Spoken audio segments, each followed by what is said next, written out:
अपने बालकों को नहीं पढ़ाया नहीं, वे माता पिता बालकों के शत्रु के समान होते हैं। किन के समान है? शत्रु के समान होते हैं। अनपढ़ बालक सभा के बीच में उसी तरह शोभित नहीं होते हैं जैसे कि हंसों के बीच में बगुला शोभित नहीं होता है। ठीक है, तो यानी कि पढ़ना लिखना बहुत ज़रूरी है। अगर जैसे पढ़े लिखे नहीं हैं तो शोभित नहीं होते हैं। जैसे हंस बैठे हो गए, बहुत सारे हंस बैठे हो गए, ठीक है, वो बाँ में जाके बगुला बैठ जाए तो क्या शोभा लगेगी? नहीं लगेगी ना। तो उसी प्रकार से लिखा है कि जिन माता पिता ने अपने बालकों को पढ़ाया नहीं, वे माता पिता बालकों के शत्रु के समान है। कैसे है? शत्रु माने दुश्मन के समान है। ठीक है, तो यानी कि माता पिता पढ़ाते हैं तो मित्र के समान हो गए, और जिनके माता पिता ने नहीं पढ़ाया तो शत्रु के समान है। ठीक है, अब क्यों आएंगे? इसलिए है क्योंकि ये बचपन में ही नीम की जड़ होती है। बचपन में ही जड़ होती है। जैसे मान लीजिए अगर बचपन में ही तुमने सही से ज्ञान प्राप्त किया तो अपन ज़िंदगी सही से बना सकते हैं। पढ़ लिख गए तो नौकरी मिल जाएगी, या नौकरी नहीं मिलेगी तो जीवन यापन का सही से यापन आ जाता है। अब जैसे बहुत से लोग होते हैं जो पढ़े लिखे नहीं होते, बहुत से होते हैं जो पढ़े लिखे नहीं हैं, तो वे पढ़े लिखे नहीं होते हैं तो पता क्या करते हैं? दारू मीट गुटखा आदमी का सेवन करने लगते हैं। और मैंने जी पता नहीं पड़ रहा था हो कि मैंने अपनी ज़िंदगी कैसे जिए, कैसे रहन सहन से रहा मैं, खाना पीना कैसे खाएं, कहाँ हुए तो नाली में डरे रहा है। ठीक है, कपड़ा उल्टे सुई पे, कहाँ बकरी चरा जा रहा है तो कहाँ ऐसी 6 दिन 8 दिन नाम ही नहीं, कपड़े ही गंदे पहने राम है। तो यानी कि जो पढ़े लिखे जाएगा तो वह अपने हिसाब किताब साफ सफाई से रहेगा और नम्रता से ही बातचीत करेगा। जो पढ़े लिखा नहीं होगा तो उसे बोलने की भी अकल नहीं होगी, बच्चा कुछ ही बोल सकता है, पता नहीं चलेगा किसका सम्मान करना है, कैसे बोलना है, क्या करना है वो। तो इसलिए इम्पोर्टेंट सबसे ज़्यादा ज़रूरी होती है पढ़ना लिखना। अगर जिनके माता पिता ने नहीं पढ़ाएंगे तो वे कौन होएगा? फिर वे शत्रु के समान है। सभा के बीच में उसी तरह शोभित नहीं होते हैं जैसे कि हंसों के बीच में बगुला शोभित नहीं होता। अब जैसे हंस बैठे हो गए और बाँ में जा करके बगुला बैठ जाए तो शोभा देगा? नहीं देगा ना। अब जैसे स्टूडेंट बहुत से पढ़े लिखे हैं, अभी अंग्रेजी पढ़ लेते हैं, ठीक है, 10 लोग वहाँ बैठे, वहाँ में अंग्रेजी पढ़ ले, अंग्रेजी में बात कर रहा है, तुम जाके वहाँ में बैठ जाओ, तुम्हारी शोभा देगी? वहाँ में आपस में बात करेंगे तो पता नहीं चलेगा कहाँ बात कर रहा है कहाँ नहीं, तुम्हारी कोई वैल्यूएशन ही नहीं है वहाँ पीछे जा करके। ठीक है, तो वह शोभा नहीं देगी। तो इसलिए पढ़ना लिखना बहुत ज़रूरी होता है। और जो पढ़े लिखे इंसान होते हैं वे अनपढ़ में भी कोई डर जाते हैं, अनपढ़ आएगा उसमें भी बैठ जाएगी तो कोई दिक्कत नहीं है, और पढ़े लिखे लोग वहाँ बैठे तो भी बैठ सकते हैं, तो कोई भी इन्हें दिक्कत नहीं आ सकती है, कोई भी परेशानी नहीं है। ठीक है, क्या उनके पास कितना ज्ञान रहता है। तो इसलिए पढ़ना लिखना बहुत ज़रूरी है। निम्न श्रेणी के लोग केवल धन चाहते हैं, यानी लोग क्या चाहते हैं? धन। और ये बात हकीकत है। बहुत से लोग क्या करते हैं, बहुत से लोग सोचते हैं कि जैसे पढ़े लिखे से क्या होता है, वो क्या है मैंने पैसा कमाना है। ठीक है, जैसे मैं बच्ची वगैरह तो मैंने बच्चियों को पढ़ाते लिखाते नहीं है, कहते हैं मैंने कौन से काम करना है, मैंने तो घर को काम करना है, वो थोड़े बहुत पढ़ा लिखा देते हैं। और बहुत से लोग तो कहते हैं हाँ कोई नौकरी लग रही है, सो पढ़ा लिखाओ, मजदूरी सबको करना है ना। तो मजदूरी के चक्कर में उसको पढ़ाते लिखाते नहीं है। तो निम्न श्रेणी के मतलब क्या होता है? जो दिमाग उनका कम रहता है। ठीक है, उसकी बात नहीं आएगी। सेकंड तो जाति पे आ जाते हैं, मैंने कि निम्न श्रेणी की कोई जाति नहीं। तो यानी कि जो निम्न श्रेणी के केवल लोग धन को ही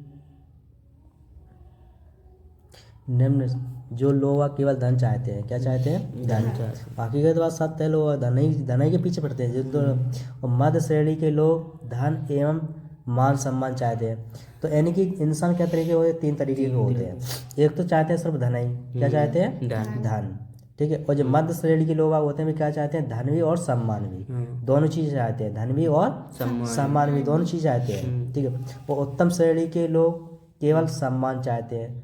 उत्तम श्रेणी के लोग होते हैं केवल सम्मान चाहते हैं ना, उन्हें देखो धन नहीं चाहिए, उन्हें धन की जरूरत ही नहीं है। धन का ही जरूरत है, सम्मान की जरूरत है। वे समझते हैं कि धन को करेंगे काम, अपनी ज़िंदगी का यापन करना है, खाना पीना रहना सहना सब आराम से हो जाता है। वैसे भी नहीं सोचते हैं कि हमें 10 मंजिला बना के जाऊँ मैं यहाँ भी ठीक है, ज़मीन 100 बीघे खरीद के जाऊँ मैं। तो अगर 100 सैकड़ों लोग इतना पैसा कमाते रहते हैं, वे मान सम्मान की कोई फर्क नहीं रखते, पैसा और ज़मीन कर लेते हैं, तमाम पैसा कर लेते हैं बहुत सैला, वो ख़त्म हो जाते हैं, उनके बच्चे उजाड़ देते हैं। क्या रखा रहता है? नहीं रखा रहता। वो भी अपनी ज़िंदगी में कुछ सम्मान ना दे के जाते हैं ना लेके जाते हैं।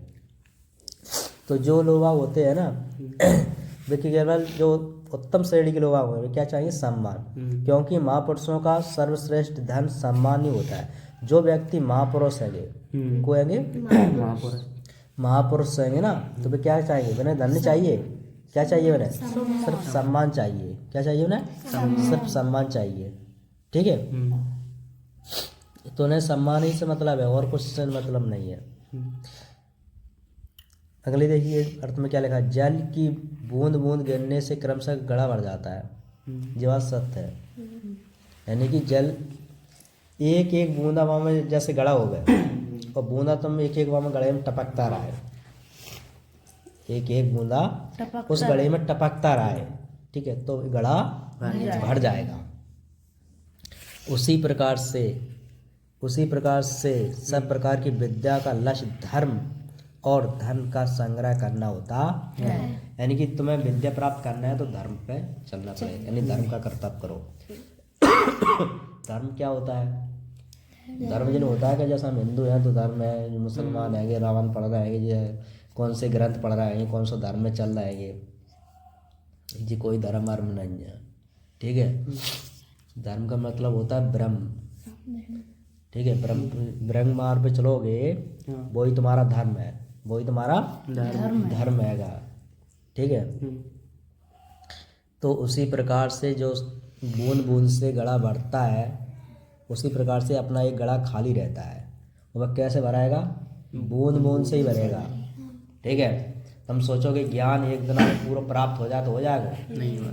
सबको सीख सकते हैं। जैसे अब मैथ है वो तो कक्षा 1 से अब 7 तक पढ़ो, 10 तक पढ़ो, 12 तक पढ़ो, तो क्या संपूर्ण आएगा? नहीं। तो यानी कि धीरे धीरे तो आया है, आराम से धीरे धीरे आया है, आई करे हर चीज़ आई।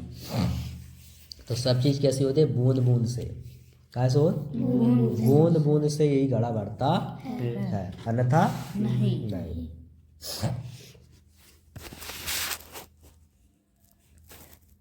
है ना, तो बूंद बूंद से ही घड़ा बढ़ता है। ठीक है,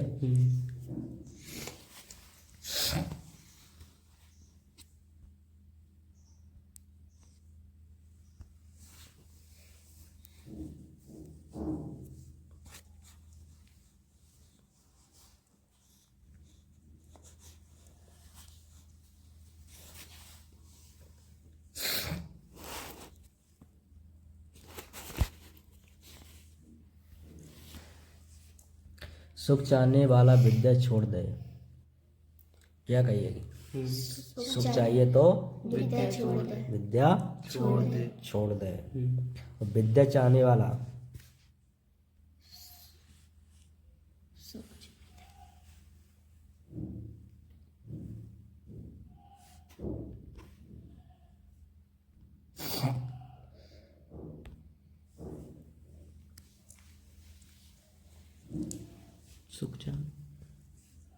सुख चाहने वाला विद्या छोड़ दे, या विद्या चाहने वाला सुख छोड़ दे। क्योंकि सुख चाहने वाले को विद्या कहाँ और विद्या चाहने वाले को सुख कहाँ प्राप्त होता है? क्या होता है? नहीं। जिससे विद्या चाहिए उसे सुख प्राप्त होगा? नहीं होगा ना। क्यों नहीं होता है? बताओ। जैसे तुम्हें विद्या चाहिए तो इनने कहा कि यानी विद्या चाहिए तो सुख प्राप्त नहीं हो सकता है। ठीक है, वो सुख चाहिए तो विद्या प्राप्त नहीं हो सकती है। हो सकत? काहे नहीं हो सकत? विद्या जाने का परिश्रम करना पड़ा। यानी कि विद्या चाहिए तो आसानी से मिल जाएगी? नहीं मिलेगी ना। विद्या चाहिए तो तुम्हें मेहनत करना पड़ेगी।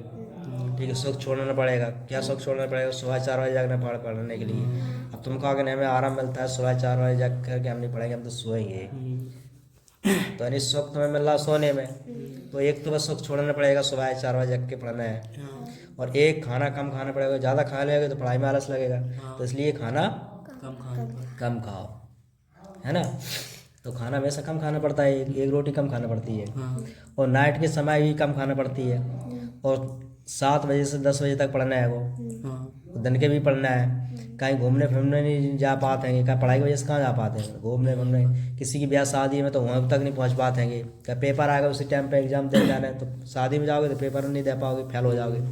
तो यानी कि जितनी सारी सुविधा होती हैं, तो जब भी तुम विद्या प्राप्त करोगे पढ़ोगे तो ये सारी चीज़ें छूटने पड़ेंगी। ठीक है। अगर सुख चाहिए तो यानी कि विद्या चाहिए तो सुख छोड़िए, और सुख चाहिए तो विद्या चाहिए, तो विद्या छोड़िए। एक चीज तुम्हें जरूर छोड़ने पड़ेगी। ठीक है।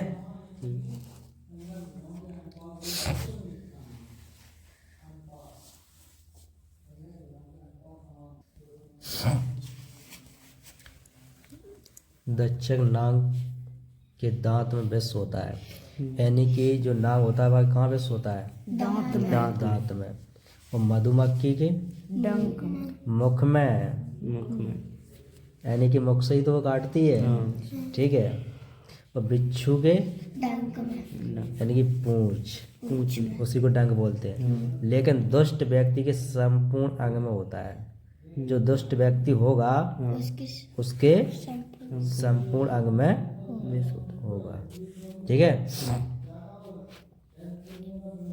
तो यानी कि बताओ, उनके इंसान के यानी कि नाग के तो चलो दांत में है, ठीक है, और मधुमक्खी के मुंह में आएगा, तो सबसे ज्यादा खतरनाक कौन होगा? दुष्ट व्यक्ति। उसके तो पूरे संपूर्ण शरीर में ही है पूरा विष, पूरे संपूर्ण शरीर में ही है। तो यानी कि किससे बचना चाहिए? नाग से कि मधुमक्खी के दुष्ट व्यक्ति से? यानी दुष्ट व्यक्ति से दूर रहना चाहिए। ठीक है। क्योंकि उसके पूरे संपूर्ण शरीर में ही विष रहता है। बोलेगा तो विष के समान ही बोलेगा, कुछ कार्य भी करेगा तो विष के समान ही कार्य करेगा। ठीक है। यानी जो भी वो करेगा सब विष के समान ही करेगा, उसके अलावा नहीं।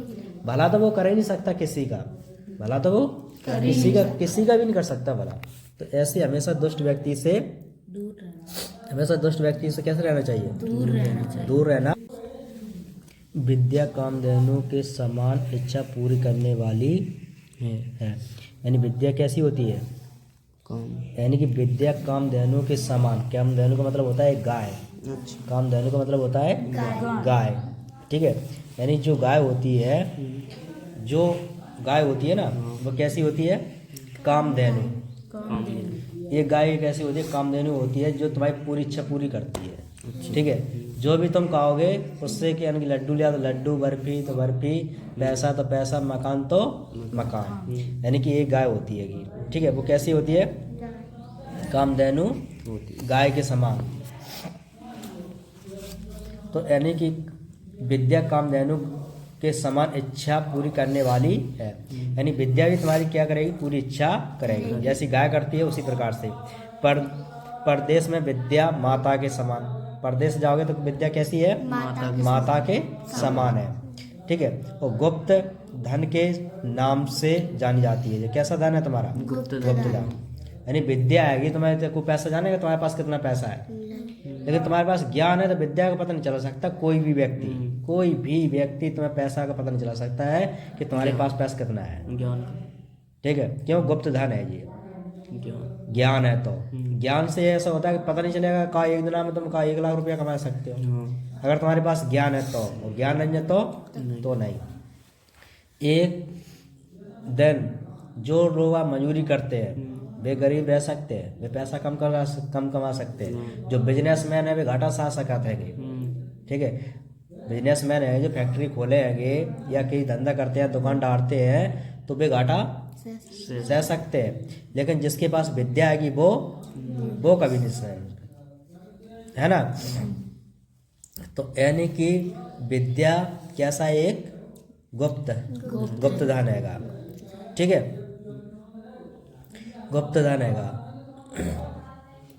एक ही पुष्प अच्छे वृक्ष की सुगंध से सारा वन सुगंधित हो जाता है।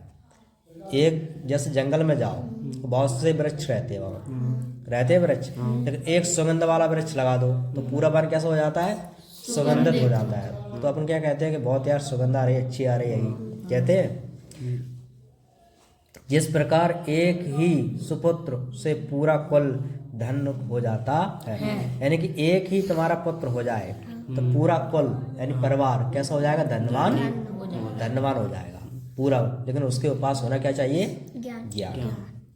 ठीक है, तो यानी कि पिछले जो मैं बता रहे थे उस दो में कि क्या बताया था कि यानी कि विद्या प्राप्त करना है तो सुख नहीं मिल सकता है, और सुख प्राप्त करना है तो विद्या नहीं मिल सकती है। ठीक है, अगर तुमने वो सुख छोड़ दिया, वो सुख तुमने छोड़ दिया और विद्या ग्रहण कर ली तो सारे सुख ही सुख है। ठीक है, तो यानी कि पूरे परिवार को तुम धनवान बना सकते हो और अपनी जिंदगी सही से काट सकते हो। ठीक है, तो यानी क्या करना चाहिए, फिर विद्या ग्रहण करना चाहिए। और वो विद्या तुम्हारी कैसी है, यानी गुप्त धन है, लेकिन वो बात सही है, लेकिन विद्या किसके समान है, गाय के। कौन गाय के समान है, कामधेनु। कामधेनु गाय किसे बोलते हैं, जो काम इच्छा पूरी करती है, जो इच्छा पूरी करती है ना। कामधेनु गाय किसे बोलते हैं, जो सारी इच्छा को पूरी करती है, उसे बोलते हैं कामधेनु गाय। ठीक है, तो यानी कि सारी इच्छा कौन पूर्ति करेगी, तुम्हारी विद्या। विद्या।